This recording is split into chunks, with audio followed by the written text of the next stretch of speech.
नमस्कार दोस्तों, आज मैं साक्षी नाम की लड़की का शादी के लिए बोला गया झूठ ये कहानी बता रही हूँ। साक्षी का परिवार मिडिल क्लास है। परिवार में माता पिता है। साक्षी के जीवन में सब जिम्मेदारियाँ बढ़ जाती है जब एक दिन अचानक उसके पिताजी को पैरालिसिस आ जाता है। साक्षी पर अब उनके छोटे भाई और एक छोटी बहन के साथ पिता के इलाज और घर चलाने का ही बोझ आ जाता है। साक्षी ग्रेजुएट है। वो अब नौकरी करके सारे घर की जिम्मेदारी अच्छे से संभाल रही है। उसे अब अपनी फैमिली के अलावा कुछ भी दिखाई नहीं दे रहा है। पिता और माँ को साक्षी पर गर्व है। साक्षी के इस दौरान कई अच्छे रिश्ते को मना कर दिया। इससे कुछ उनके रिश्तेदार ने बताए थे। माता पिता और माँ को साक्षी पर बहुत गर्व है। साक्षी ने इस दौरान कई अच्छे रिश्तेदारों को मना कर दिया था। इसमें से कुछ उनके रिश्तेदार ने बताए थे। इसलिए रिश्तेदार अब साक्षी से थोड़ा जलने लगे थे। साक्षी को एक लड़का रचित कुछ दिनों से फॉलो कर रहा था। लड़के को साक्षी अवॉइड करती है, लेकिन उस लड़के रचित की रिश्ता लेकर उसकी माँ उसके घर आ जाती है। वो लड़का अच्छे पैसे वाले फैमिली से था। साक्षी को अब अपने माँ और पिता का बहुत ज़्यादा प्रेशर होता है।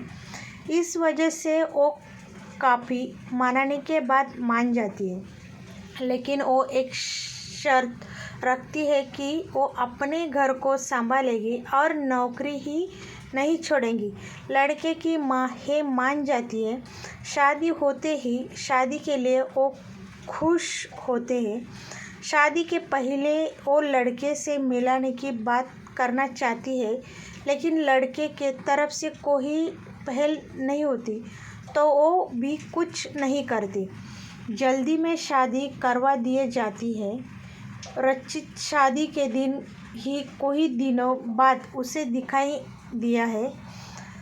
बहुत नर्वस लग रहा होता, जिससे पीछे पड़ा था। शादी उसी से हो रही थी, लेकिन फिर भी उससे चेहरे पर खुशी दिखाई नहीं दे रही थी। साक्षी क्या बातें अजीब लग रही है। उसको अंदेशा हो गया था कि कुछ तो गड़बड़ है। सुहाग रात की सेट पर वो बैठी है और बाहर से कुछ मर्दों की आवाज़ आ रही है। तभी वो बैठे बैठे सोचती है कि वो उन्हें आवाज़ से कैसे पहचानेगी, क्योंकि अभी तक उसने उनकी आवाज़ सुनी नहीं। और फिर रचित कमरे में आता है। चेहरे का रंग पूरा उड़ा हुआ रहता है। साक्षी एक नज़र चुपके से उठाकर उसे देखती है। वो भी बिस्तर के एक कोने पर बैठ जाती है। कहीं देर हो जाती है। साक्षी को अजीब लगता है, क्योंकि रचित ना कुछ बोलता है ना ही उसके पास आता है। फिर साक्षी ही पहल करती है और कहती है, सुनिए, आप इतने नर्वस मत होइए, मुझे आप पसंद है। रचित उसकी ओर मुड़ता है। साक्षी उसको पीछे है। क्या हुआ, आप खुश तो है ना? रचित केवल गर्दन हिलाता है। साक्षी बोलती है, मुझे आपसे बहुत बातें करनी थी, लेकिन आपने पहल ही नहीं की। चलिए अब करते हैं। रचित अभी भी चुप रहता है। साक्षी फिर बोलती है, अब कुछ बोलो, बोल क्यों नहीं रहे? रचित की आंखों में अब आंसू आ जाते साक्षी घबरा जाती है। क्या हुआ, मुझे बताइए। तो रचित अब साइन भाषा में बताता है कि वो बोल नहीं सकता है। साक्षी को धक्का लगता है। वो चुप हो जाती है और रचित से दूर हो जाती है। पहली रात ही उसे पता चल जाता है कि उसके परिवार वालों के साथ धोखा हुआ है, क्योंकि लड़के वाले ने इतनी बड़ी बात छुपाई। उसे धोखा बर्दाश्त नहीं होता है। वो अपने घर वापस लौट आती है। उसके परिवार को भी इस बात का पता नहीं होता है। परिवार वाले भी ये सुनकर शॉक रह जाते हैं और अपने आप को कोसते हैं कि उन्होंने जल्दी कर दी, पहले पता लगवाना था। साक्षी ने फैसला किया कि अब वो कोर्ट में बात ले जाएगी। शादी के एक दिन बाद ही तलाक तक पहुंच जाती है। साक्षी तलाक की अर्जी देती है।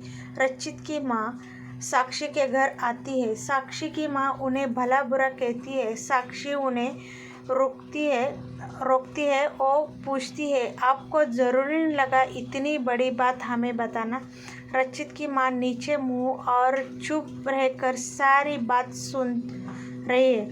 रचित की माँ कहती है कि मैं अपने बेटे का भला ही चाहती हूँ और उसके पिता भी नहीं है। वो साक्षी को पसंद करता है, इसलिए वो साक्षी से शादी करना चाहता था।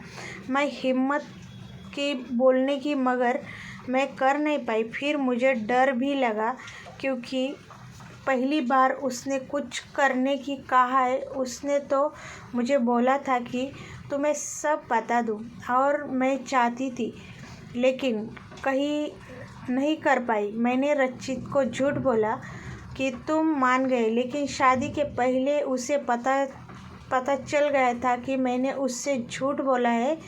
तब तक देर हो गई थी, इसलिए वो खुश नहीं है।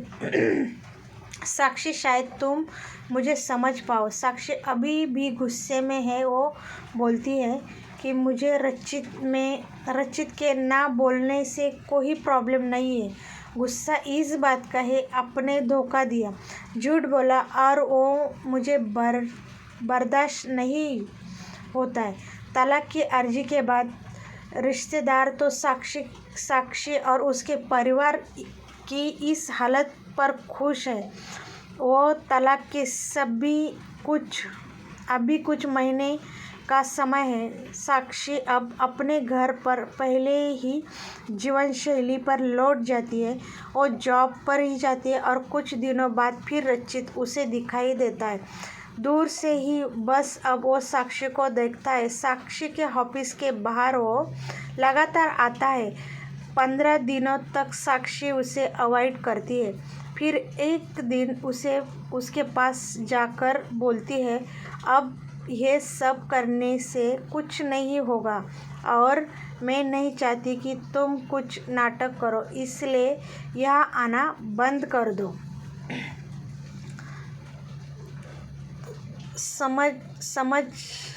समझे साक्षी की बात वो सुन रहा है।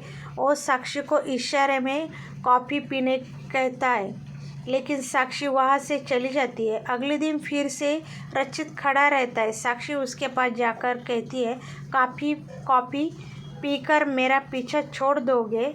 रचित गर्दन हाँ में हिलाता है। टेबल पर दोनों आमने सामने बैठते हैं। रचित अपने फ़ोन में कुछ मैसेज टाइप करता है, लेकिन साक्षी का उसके ऊपर ध्यान नहीं रहता है। साक्षी उसको देखकर भी नहीं देख रही है। साक्षी के फ़ोन में मैसेज आता है।